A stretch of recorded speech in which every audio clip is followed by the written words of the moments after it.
wanted to introduce a book to you, which has been widely used. It's not an Indian publisher. It's an international publisher. It's a book called Lost and Found by an author called Oliver Jeffers. Now, this book is a simple story of a boy who one day opens his door and finds a penguin in front of his house.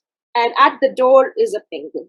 So this story then follows, and this boy becomes friendly with the penguin, and he feels that the penguin is always sad. And it becomes sort of his mission to make sure that this penguin who has landed up in front of his house is not sad anymore. So he goes on to figure out why he might be sad. He goes and figures out, penguins actually don't live in this land. They actually live in the North Pole. So this penguin has to now travel to the North Pole. That might be the reason why this penguin is sad, that he has to go there.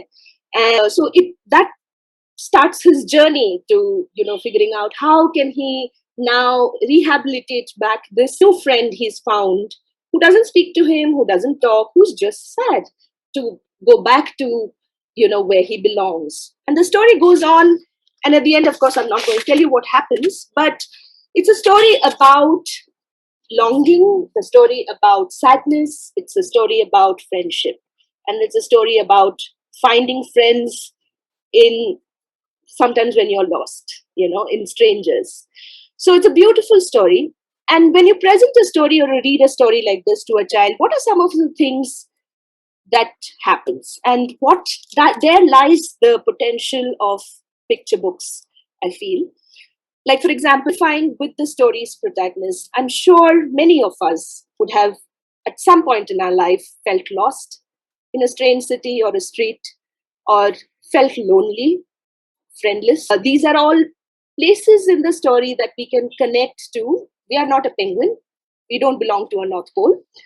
But these are what happens to the main characters of the story becomes places that we are able to connect to. And that's what takes us forward. That's what keeps us engaged with the story. What else can a storybook do? It helps us acquire insight into the character's thoughts, its feelings, its actions in relation to a particular issue. What did the penguin do as a response to some of these situations that he was encountering? What did the boy do as a response to a problem that arrived on his doorstep? Literally, how do you, while reading books, and I'm sure many of us have experienced this, that you read something that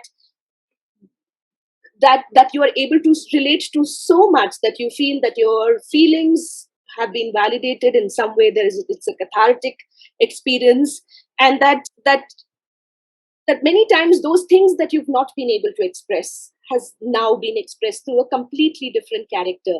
And I think that becomes a very important experience that sometimes only good books can offer. It also helps us explore different ways and possibilities through which you can, look at a certain problem. For example, this book, which is called Angry Akku by Vinayak Verma, it's published by Pratham Books, looks at how one can deal with anger, how children can deal with anger.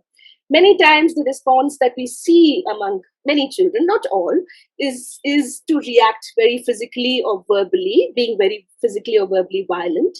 But this book offers a very different twist to that reaction. And sometimes when children read these books or experience the characters that they are now relating to doing things that are different than themselves, finding a different kind of resolution, that it also opens their mind into thinking that different kinds of resolutions are possible. And what else can picture books do? Picture books can also help initiate sharing of personal experiences, and it's as a natural progression of discussion or an engagement that you can do. And this exactly is where I think the meat of the work that we can do with children lies. So this is where we are going to talk about. One is in the selection of the books that we offer to the children. Two is in the engagement of the reading process, whether it is through a read aloud or a storytelling. And three is in the terms of what we do in our spaces to largely engage and take ahead some of the what we want to work with through the picture books.